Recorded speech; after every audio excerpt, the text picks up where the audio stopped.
This is Things Police See, First-Hand Accounts, with your host, Steve Gold. Welcome to the podcast that interviews active and retired police officers about their most intense, bizarre, and sometimes humorous moments on the job. It is I, Old Gingerface, here with you as always, guys. Thank you for being here. Thank you for checking out the podcast. If you're new to the podcast, I suggest you check out the back catalog. There's over 200 interviews with the men and women of law enforcement telling their stories, totally unedited, how they live them.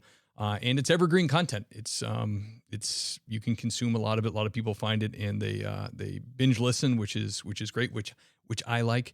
And also, if you really, really love the show if you join the Patreon, you'll get 2 cops in the news a month, which is more topical stuff. You'll get at least one if you don't join, but that's just a way to really show me some love. If you've consumed a ton of the free content and you want to give me a couple shekels, then you can do it that way. But today's show, very excited for it as always. This guy's got a great resume, and he's also got a bunch of other stuff going on. Pretty impressive. He has served in patrol, narcotics, criminal investigations. He's been team leader of multi-jurisdictional SWAT team. He's trained and qualified as a SWAT sniper, as well as in hostage rescue and high-risk entry tactics. Recently, he served for 3 years with the U.S. Marshal's Regional Fugitive Task Force, hunting the worst of the worst. He's working for a sheriff's office in the Birmingham, Alabama area. Without further ado, let me bring on the great Stu Jones. Stu! Steve, how's it going? Hey, man. Great to have you on the show, brother. Thank you. I like your name, Stu Jones. Reminds me of like a 70s... it's like a black 70s singer or something, I'll take it. It's great, man. Yeah, so I was saying in the intro, you have a lot of stuff going on, not only just being a cop, so you got a full plate, but I think it's neat. You're an author, and you're kind of like a cop author like I've never had on before. You are writing like a lot of like a amalgam of science fiction, kind of mixed in with today's hot topics. Like I went on your YouTube, and you even made this like video for Omnibus, a book that's coming out. That's like, I was wishing it was like, I'm like, man, is this going on Netflix? Is this a show also? Because it looks sick, like very Orwellian, those type of topics. Yeah. It's crazy, man. Oh yeah, for sure. Have you always been a creative guy? I mean, because usually most cops, and nothing wrong with it, and they produce great books, but they will do war stories or their memoir or something like that. But you're kind of going yours is like a lot more creative, let's say. Yeah. So I've always been a creative person, and I think I hit a crossroads coming out of college where I was having to decide whether I was going to move towards filmmaking, because I was doing a lot of short films at the time, trying to enter them in film festivals and stuff like that with all the free time you have in college. And, but then I was having to reconcile that with, hey, I need to pay bills, and yeah, your parents are like, are you going to get a job? Have insurance, and all these things. And so I leaned toward the other side of my personality, this need to see justice served firsthand in my community, and tipped into law enforcement instead. So when I no longer, we were talking about this, before we got going, when I no longer had the ability to do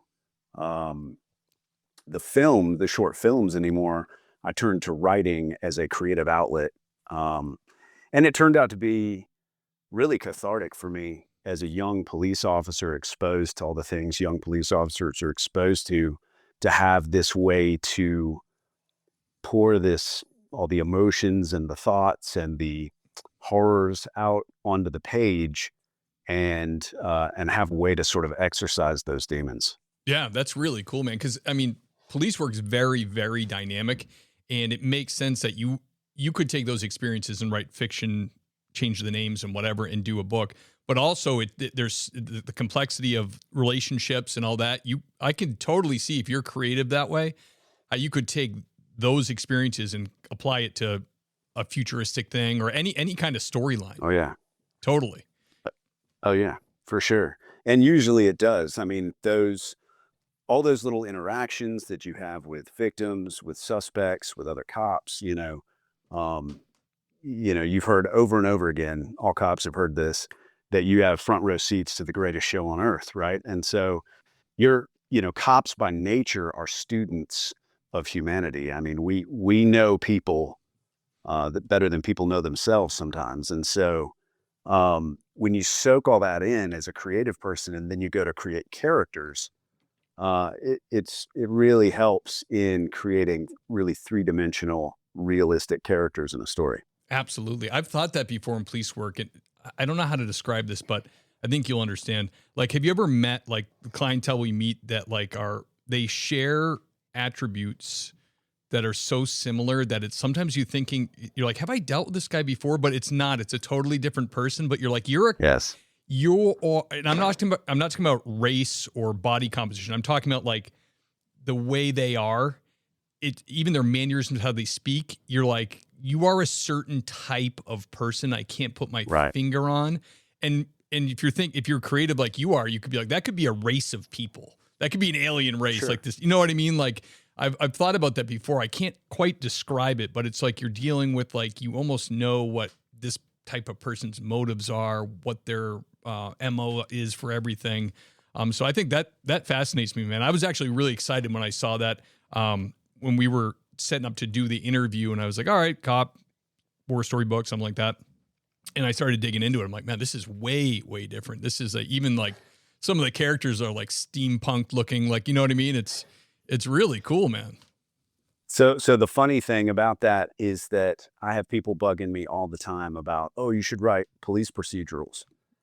And, write detective stories, all this stuff. And all I can think is, ugh, like that. It's way too much like the job. It's like almost part of it for me is separating from the job to some degree. And even though I bring a lot of those experiences with me into the story, everyday life is everyday life. I can go out here and do that. I want to experience something different. And so while I don't write space operas and alien races and stuff like that too much, a lot of my science fiction stuff tends to be much more grounded, but it is dealing with what does the world look like in 30 years or 100 years or whatever. Yeah. So, and taking those experiences from my police career and kind of molding them into that. Yeah, it's very cool, man. It is very, what we have going on now is spooky, especially like the 1984 type of stuff. Like there's that feeling that like that would never happen to us, but like everybody always thought it would never happen to them. And before you know it, Big Brother and the whole thing, it is really, we're at like, you feel like we're at the door of it. You know what I mean? A lot of times. And like we push it back, then it keeps coming back. So I can see how those books would be really pertinent to even just our culture and the way things are going now. The more I read into it, the history of communism and fascism and all that, the more you can see it right now, and how like it's that whole that thing that's as old as time, like the greater good, but we're doing this for you, like we're protecting you.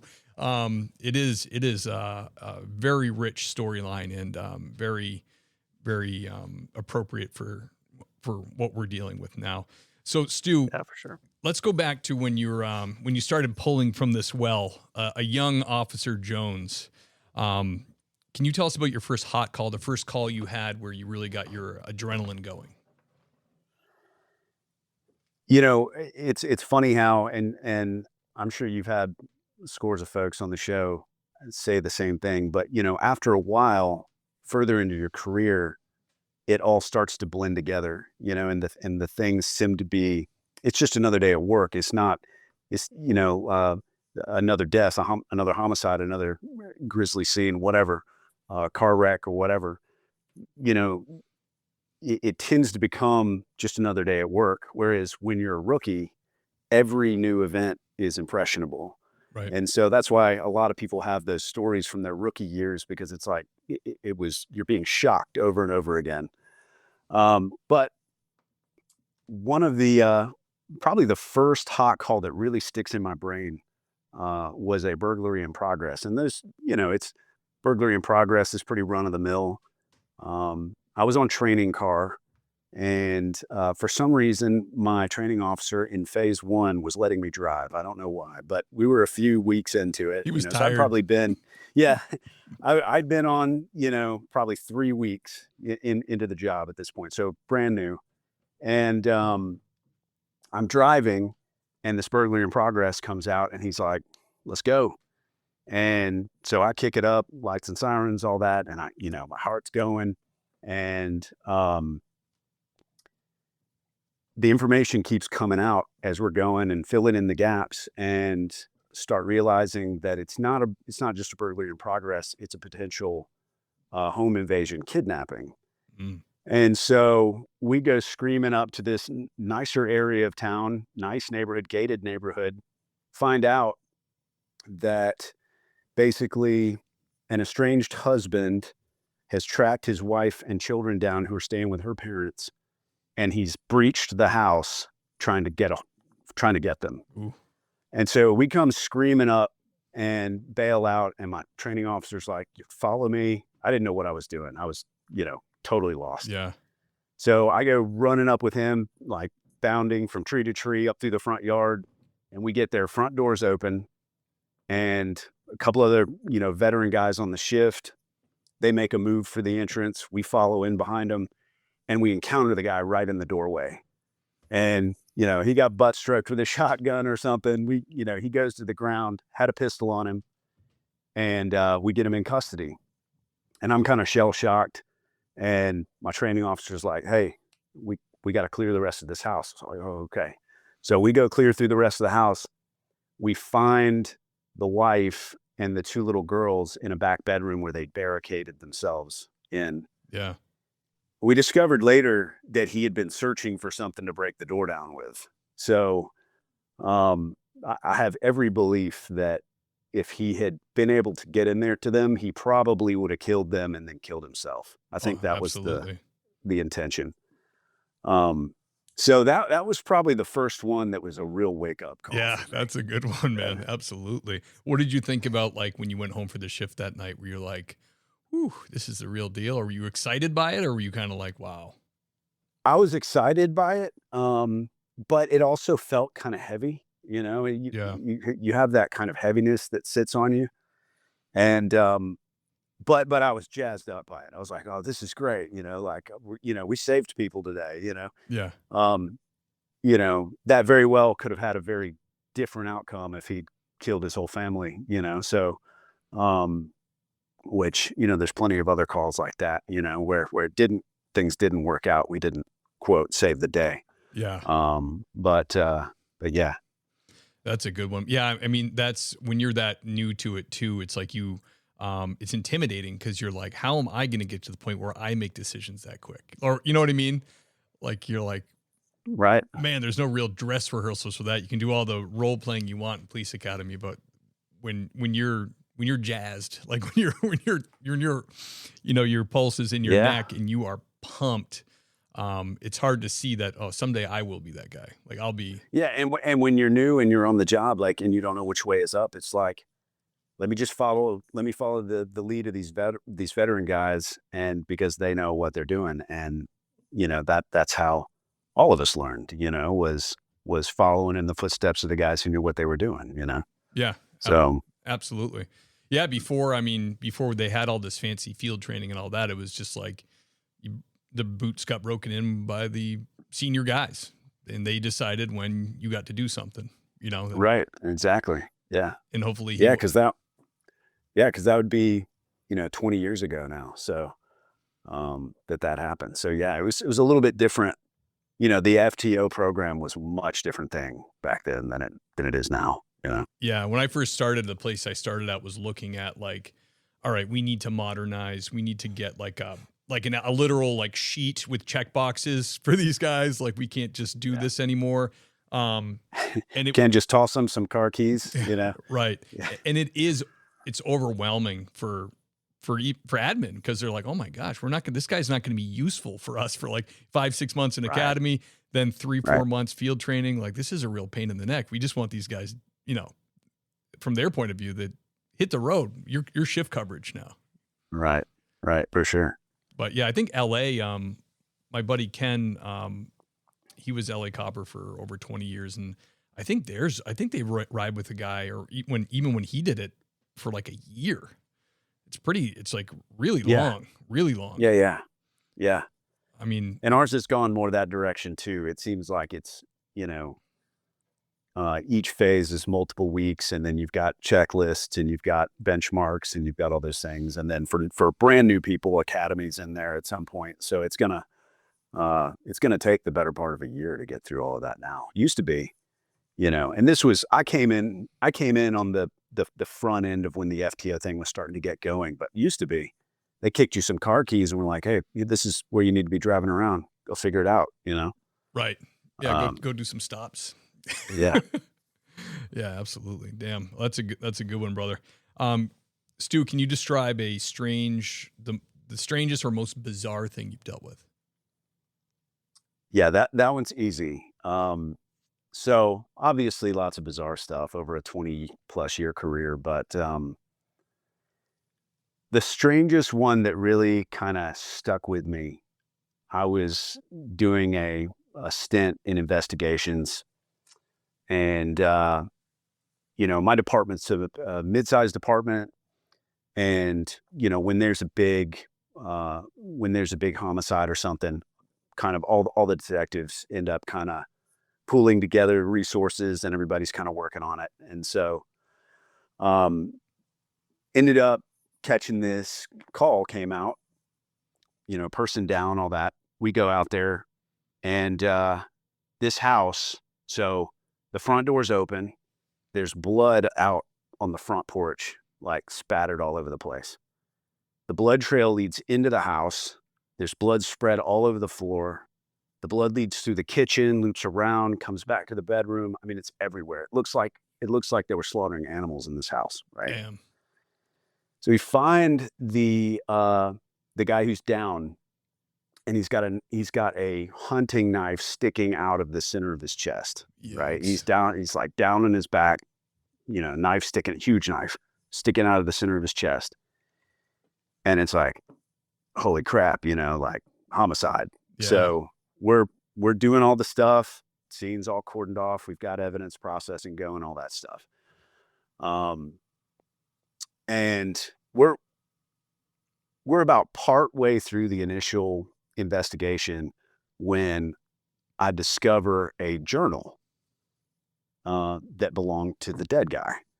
And I start going through it, and I'm chronicling basically a journey of distress that this kid had through high school, never really fit in, trouble with his parents, trouble with drugs, all this stuff. He's trying to find himself.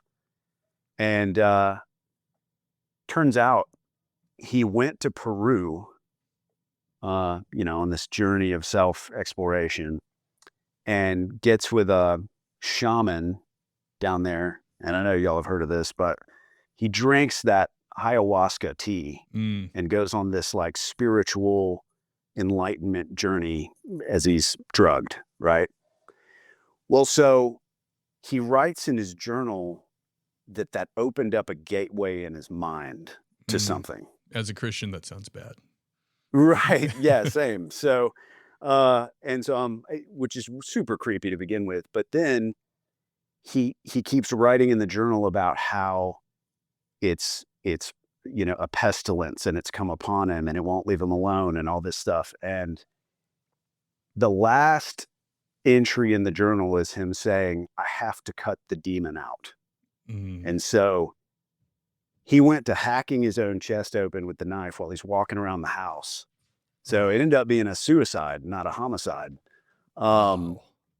But yeah, he's actually cutting himself open in his own words, because he had to cut the demon out of him.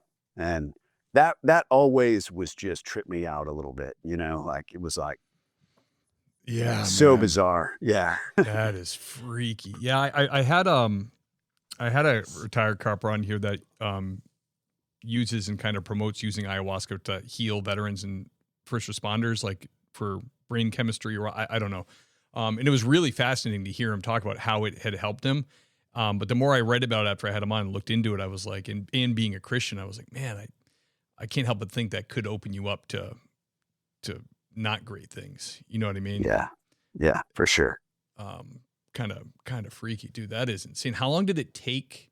Like, did you literally get there and just pick the book up, or were you guys looking around for a while trying to figure this out? No, we'd been there for several hours. I mean, we'd been there, the ETs are processing the scene. We're probably on scene 4 or 5 hours, like just going through everything and talking to parents and, getting all the information, trying to figure out if he'd been with anybody, all that kind of stuff, just to see because it looked like a homicide, so, just trying to connect all the dots. And it wasn't until I just picked this book. I could tell it was a journal, and I just picked it up and I went to looking at it. It was kind of open. It was bookmarked to a certain page, and I flipped it open to those final words. And it was like, oh my gosh, so how creepy. Yeah, it was, your hair must have been standing up on your neck reading that. Yeah. It was creepy for sure. Damn, man. Do you have anybody in his life that knew what was going on? His dad was pretty dialed into it, and his dad basically said, hey, he's always been a troubled kid. I'm not trying to act like he's some, perfect child. But he went on to say, ever since he went to Peru and had that spiritual journey with the shaman, he's never been the same. Something happened to him. Man, so that's pretty ballsy too, going down there by yourself and taking some other country's shaman's drugs alone. Yeah. I mean, geez. Right. Man, you must have been desperate. Yeah. Terrifying. Yeah, totally. That's a good one. That is very, very bizarre, brother. Damn. Stu, can you tell us about your most intense or terrifying call you've had?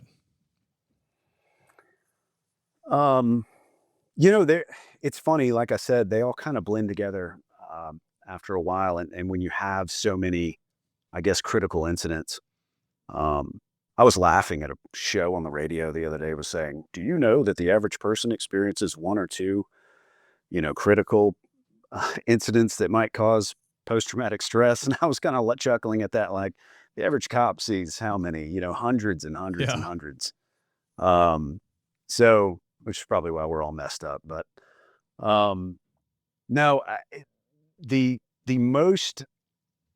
scariest situation was probably not the scariest situation in the moment. Okay.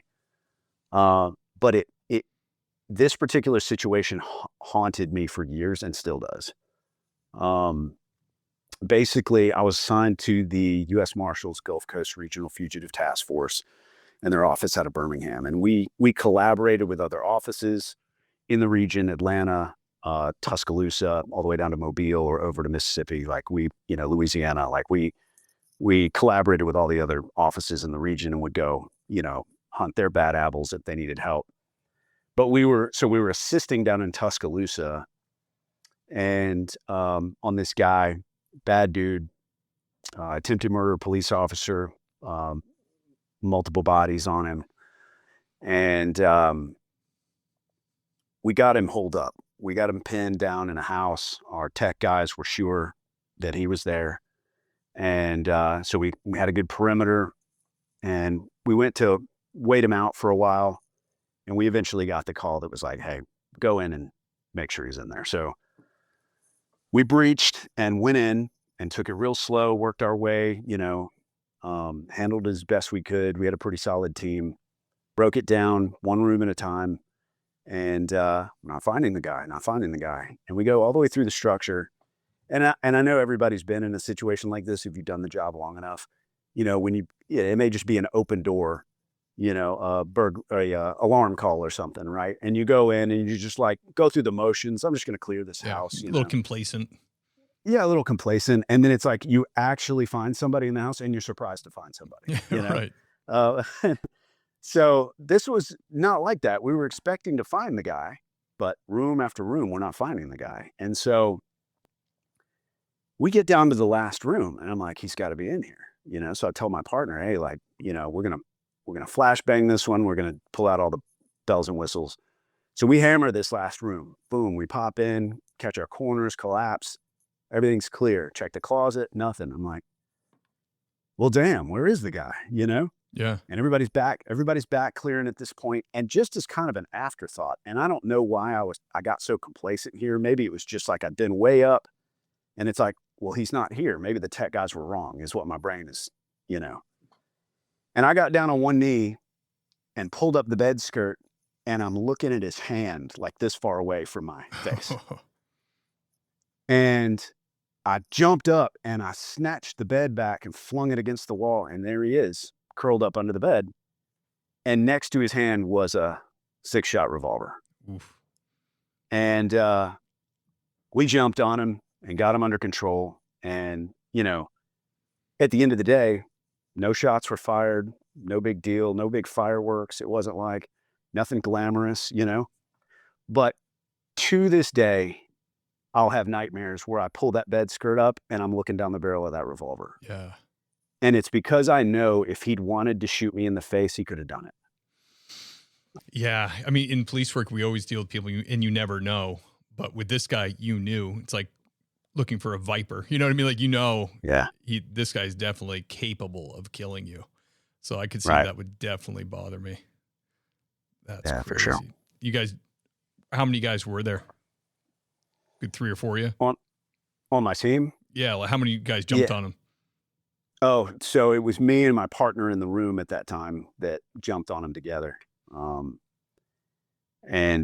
we had probably 6 in the house. So they all came running when that went down. So did he have anything to say afterwards? Like, you're lucky I didn't shoot you or? No, you know what? He was real calm. And part of that is what upset me as well. He almost had an air of like, I let you get me. Yeah. You know, he almost had a little bit of an air of like, yeah, you guys got me, but it's only because I let you that you're alive right now, you know? Right. Yeah, totally unshaken. So, those people, I've only come in contact with a few bad dudes like that, but that just, you know, their hand is completely, they're like nothing for them. It's like they're another day at the office. They're just, they don't have the adrenaline drop, or they probably are just lacking that empathy or that, or whatever serial killers have. They kind of have that. Sociopathic tendencies. Yeah, yeah, for sure. Exactly. Yeah. I've talked about it before in the show once, but one of them was a child groomer guy, and he was like, oh my gosh, dude, I was fingerprinting him, and he was looking at me, and he's like, I must disgust you. And saying stuff like that, like, is it bother you to even like be near me? And you know, just real nonchalant conversation. I'm like, just shut the F up, dude. Yeah, right. Oh my gosh. That's probably what he wanted, was for you to, you know, breach your ethical standards and beat the brakes off him there in the booking area, right. You know? Yeah, probably. But that always, that little encounter always, just what he was up to and the way he behaved and the way he was able to hold a conversation and talk with me like he was normal, just gives me, just knowing people like that are out there is just no kidding. So friggin' disturbing. Yeah, dude, the Fugitive Task Force, Steve Svetska, he was Arizona trooper and worked for a few cities there. And he was on the Fugitive Task Force at the Marshals. And he said his advice to listeners was like, if you can get on that team, oh man, get on it, because it's so freaking cool. Bro, cowboys and Indians. I mean, you're basically everything that a young cop gets into policing to do. I mean, go get the bad guys, and not folks who didn't turn in their library books. Right. Like, these are the really bad ones that should have been off the street yesterday. Yeah. And so the trouble with that assignment is, you know, eventually, you know, if you're like me, if you're lucky, your agency will send you out there and forget about you. If you're like me, my agency sent me out there for 3 years, and then they're like, start jerking the chain, like, hey man, remember where you came from. Yeah. And so it you know, when you got to come back from an assignment like that and then sit a desk or do something else, it's like, it's hard to reconcile. Hey, I just completed the best assignment of my career. What am I going to do now? Yeah, that's really tough. And I'm sure agencies think about that too, because it's like a drug task force when a department just gives an officer to a regional drug task force and is like, see you later. I mean, a lot of these departments fight for additional patrol, and then to give one away, and then you have to tell the city, well, this is for, you know, the greater good, or this is gonna help our town. We're gonna get forfeitures, and I can Right. I can see where these guys are coming from, but to taste that and then get pulled back has got to be like, It's tough. yeah. So the marshals must do that just because they just need the help. They just not enough of them, right? And they need the local knowledge.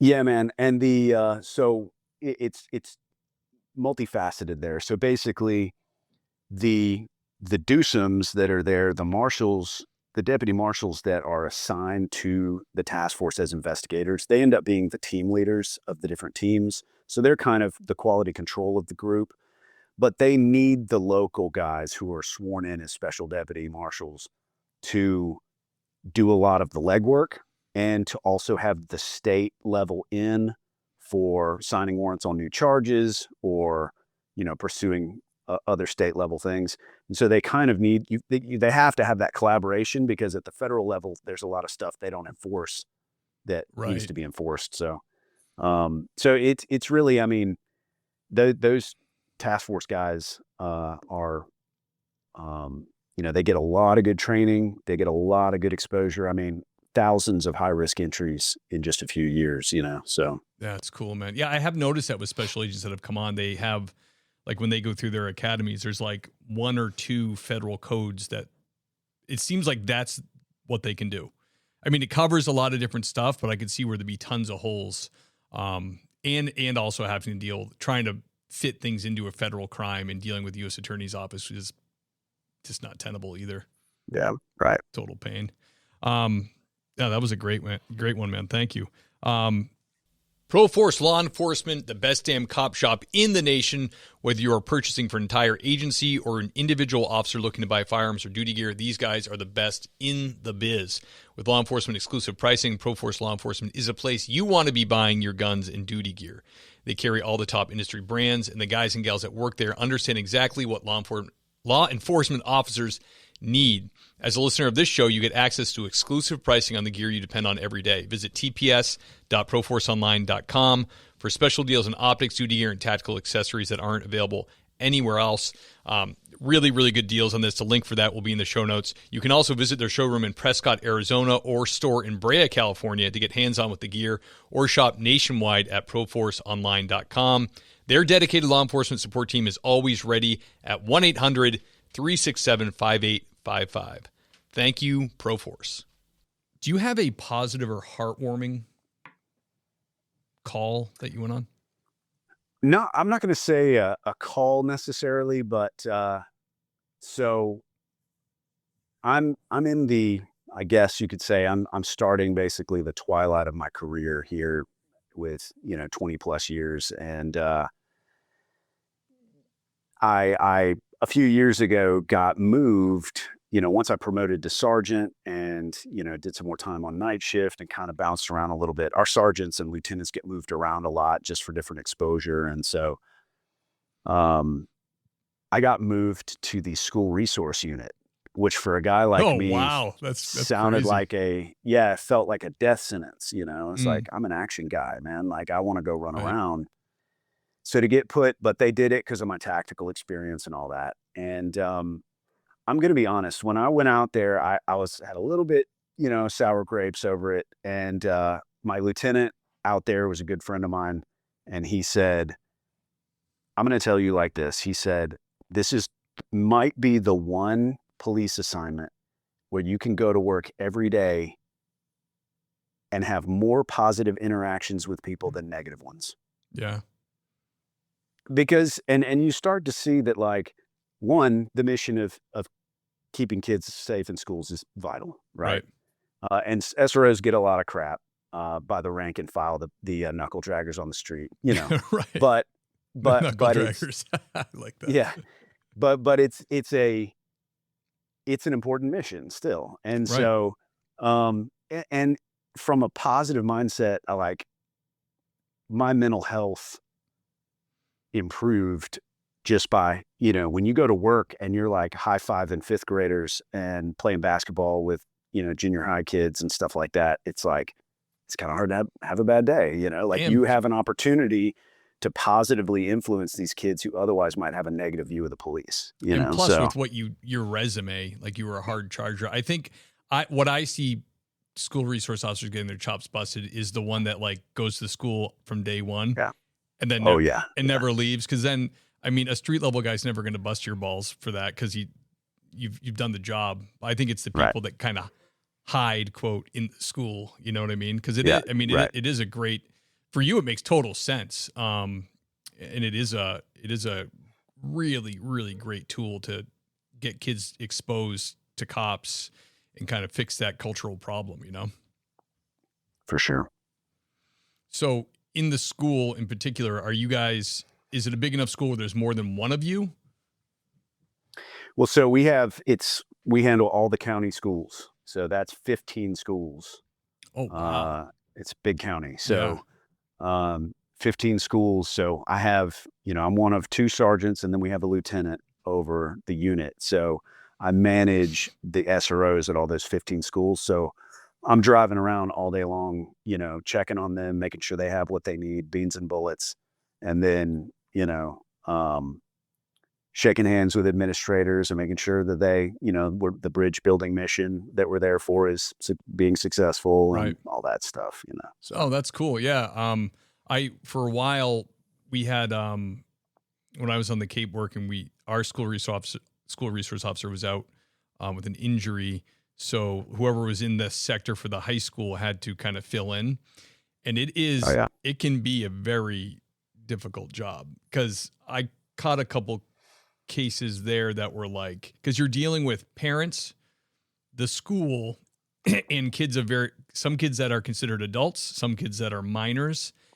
And it gets very muddy very quick when you're dealing with like kids that were dating when they were 16, nude pictures involved, one is 18 and still has the pictures, but this one's still 17. Now it's child porn. The parents want charges. The school wants you to do nothing. That's every day. That's every day for us. Freaking frustrating. It's like, oh my gosh, what do you want me to do? It is a very, like, people think that it's not a challenging job. It is, because it's people, especially when the kids get to know you and trust you, they will tell you things you cannot ignore. Right. And then you have the situations like I had one of my folks at a intermediate school, like 4th, 5th grade age, and a grown child that is on the autism spectrum threw a handful of rocks in the SRO space during a tantrum, which is like, that person on the street's getting bounced, but you have to run it through the filter of, this kid's on the autism spectrum. We've got to handle this appropriately. So and of course his blood was up. He was like, so it's hard to navigate some of those things, Yeah, absolutely, man. That is a giant operation. That's a lot of school resource officers. My goodness.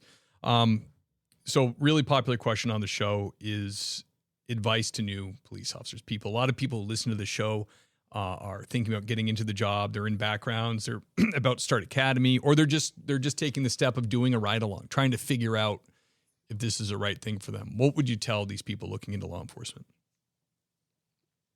You've got to be a whole human being to make it in this career. Okay. The cops who fizzle out, burn out, become toxic, or worst case scenario, suicidal. Those are people who are not able to separate who they are as a person from the job of police work. And so when things go bad with the job, things go bad with them personally. And that's something that a lot of cops struggle with on the mental health front. Yeah. And so for me, it's twofold. One, you mentioned being a Christian. I'm a Christian as well. I personally don't know how anybody makes it through a career in law enforcement without Jesus. That's just that's my 2 cents. But being able to reconcile early on, hey, I am not a Superman. There's only so much I can do. I'm going to do the best job I can do. And when I hang up my belt at the end of the day, I'm going to know I've done everything I could do. And even if I couldn't save everybody, or I couldn't get there in time or whatever, I did the best I could do, and the rest is up to God. to be able to let that go releases a weight from you that you can't imagine, right? And so that's part of it. And then the other part is being able to disconnect from being a police officer and be a regular human being, because police officers are kind of twisted. It's just true. Yeah. Right. So you've got to be able to kind of separate from the job on some level, which for me, like I put on the author hat, right?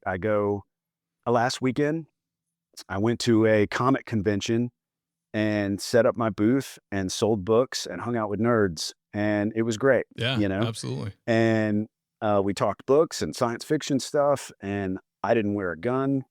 I didn't do police things.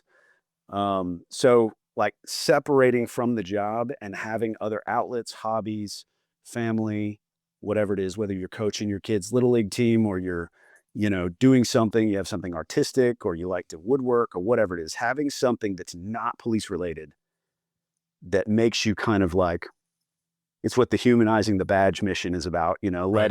helping people to understand there's more to police. We're not robots in a uniform. Like there's more to this person than just the job.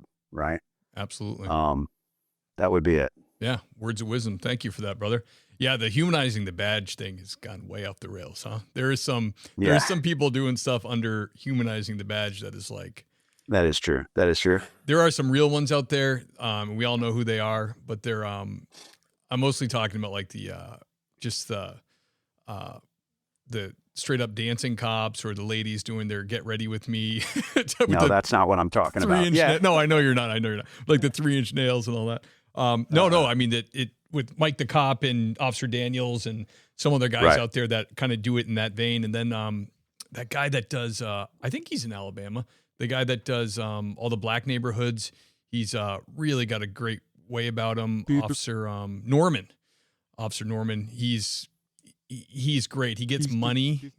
He's so big now. People buy these people in these poor neighborhoods gifts, and he gets to give them the gifts. And like, I've seen him. Yeah, Letitia needs some new sneakers for Gym Clash, and that is really, really awesome. But it is, I mean, that's the stuff we're talking about. That's really cool. All right, brother. I want to talk about the your writing and the books, and like I said before, it's fascinating to me that this is the style you're in because it is really cool. And I noticed in the notes it said that you write with somebody, maybe just on omniviolence, that is on the other side of the aisle politically. How does that function and how do you guys get along? It shouldn't function. It shouldn't function at all. In fact, if by normal social standards, we shouldn't be friends, much less collaborators. But his name's Gareth Worthington. He is a Brit living in Switzerland, and he is a bona fide scientist, and his degree was in endocrinology, comparative endocrinology. Wow. And so he's super smart guy, but he's politically left leaning. He's an atheist. Oof. And he's he's, like I said, part of the scientific community, which can tend to be more liberal, more left leaning. And so but he's a phenomenal dude. He's just a great guy. We're about the same age. We were influenced by a lot of the same pop culture, sci-fi concepts and things like that. And we found that in collaborating, he brings real science to our science fiction, and I bring kind of the gritty street cred action component, and we mash that up for our brand. And so you've got a few of them there, but Omniviolence, Condition Black, and It Takes Death to Reach a Star, which is a 2-book series. Yep. All of those books were written together with him. That's really cool, man. So obviously he's got, what does he think about like the Orwellian stuff? Is he on board with that? Does he agree with that kind of plot line? Oh yeah, for sure. And like I said, we were both influenced by a lot of the same things growing up. And even though this is the thing I really appreciate about Gareth is that even though I might be right leaning and he might be left leaning, he's first and foremost concerned with facts and evidence. And so That's great. Yeah.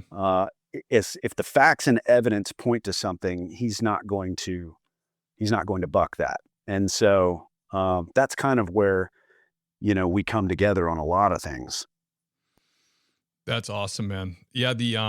So for this book, Omniviolence, the latest one, and there'll be a link in the show notes and a link to your website and all that good stuff, of course. It is someone accepting, part of the storyline is someone accepting cryptocurrency and is capable of doing drone strikes on a target of your choosing. Is that right?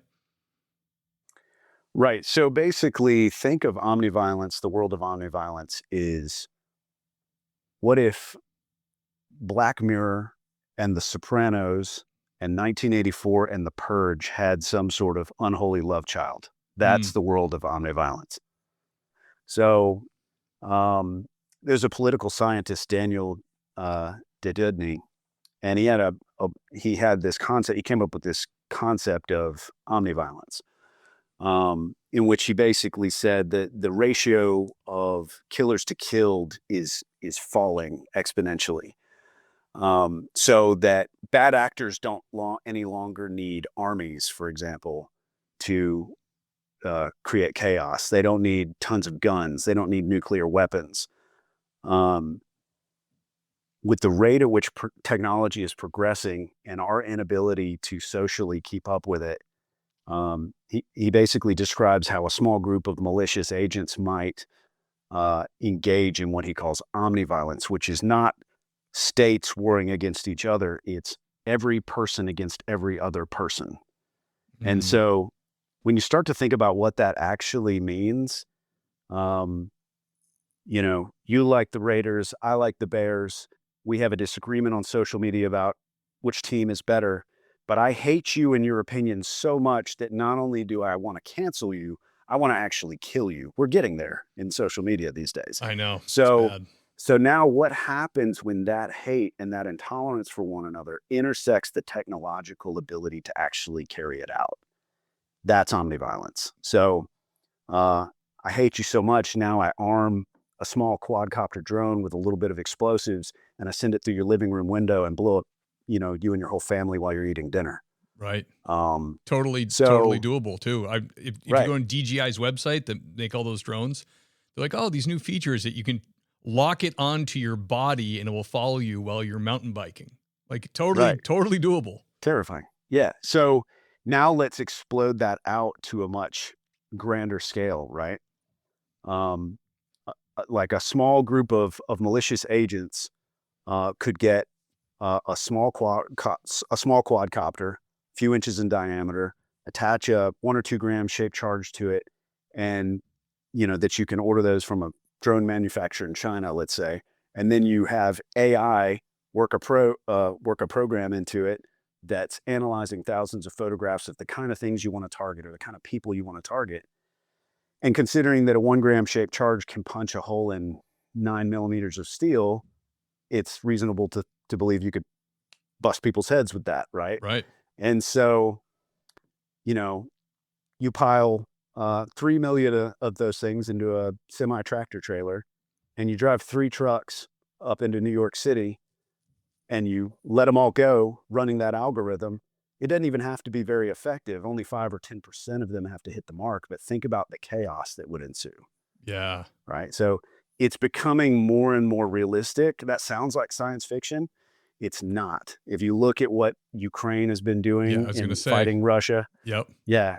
I mean, blowing up like those rogue drone strikes, just flying them into buildings and blowing everybody up, like it's coming, and we are on the brink of omniviolence. Yeah. I mean, look at the U.S. government with our drones. Oh, these drones are $10 million a piece. Like, yeah, the Ukraine's like, oh, I got a $1,500 DJI. I'm going to blow a tank up with it. Right.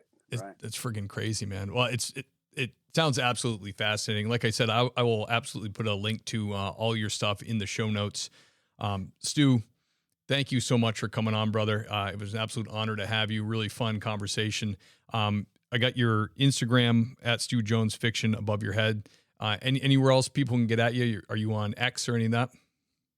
Yeah, it's Stu Jones Fiction on all the social accounts, and just StuJonesFiction.com. Awesome. Perfect. I will link whatever you want. We can talk afterwards. I can link whatever you want in the show notes. Thank you again. I got to do the outro to the show. Can you hang on for just like 3 minutes? Absolutely. Awesome. The great Stu Jones, ladies and gentlemen. Man, super fun interview. Books sound awesome. I can definitely, I've had guests on before, and not that I'm Nostradamus or anything, but I could see that being, definitely see that being a Netflix series or some kind of Prime series, something like that. Just a really great idea. So thank you for coming on. Oh, I can't talk. Really fun. This is a time in the show when I thank the Patreon sponsors. If you really love the show and you want to show me with your money, which I like, you can do that. Link is in the show notes. There's patrolman, sergeant, lieutenant, captain levels. If you go sergeant or above, you will get a shout out on Things Police See. Starting with the lieutenants, who I'm talking about is a great and powerful Andy Biggs. Kyle Roberts, everybody. Thank you, sir. The great Michael Roach of Roach Machine AI Solutions. Check him out. The great and powerful Tom Connell. Now the sergeants, Adam Alexander, Adam McMahon, Adam Mihal, Ben Peters, everybody. Bentley Barnett, thank you. Brad Thompson, Brett Lee, Dan Carlson from Burley Boards, amazing woodworker on Instagram. Check him out. Thank you, sir. Jerry Finch, thank you. Madam Clark, LaCuff, everybody. The great Dave Ellman, Doug and Kelly Newman. Love you guys. Hope Wyoming is going swimmingly. Dylan Mosher, everybody. Elliot Sykes, Gabriel Decknop, thank you. The great Gary Steiner. George Cariotis, everybody. Greg Gadboy, Jackson Dalton, Black Box Safety. Check them out. Thank you, sir. James Rose, the great Jason Labrie, everybody. Jason Lau, Jessica King, John Jordan, John Shoemaker, John and Aaron Kate. Love you guys. See you at church. Excuse me. I'm choking. I'm having such a good time. Lauren Stimson, Lane, the handsome Lane Campbell, Lisa Gano, holding it down at dispatch. Thank you, Lisa. The great Marcus Johansson, everybody. Iceman, Motorcop Chronicles. Check out his podcast. Thank you, Iceman. Nancy Hammond, everybody. The great Nick Adams. Paul Maloney, past guest. Great interview. Raymond Arsenal. Thank you, sir. Richard Tolles. Keep on trucking, brother. Stay safe. Sasha McNabb, everybody. Sam Conway. Thank you, Sam. Scott Young. Sean Clifford. Seth Wright. Sheriff Ronald Long. Thank you, Sheriff. Tammy Walsh. Holding down dispatch. Thank you, Tammy. Tony Fahey, everybody. Zachary Pleat. And George Tessier. Love you, buddy. See you at church. Guys, thank you so much for your continued support. I truly, truly appreciate that. I love you, and I will see you next week.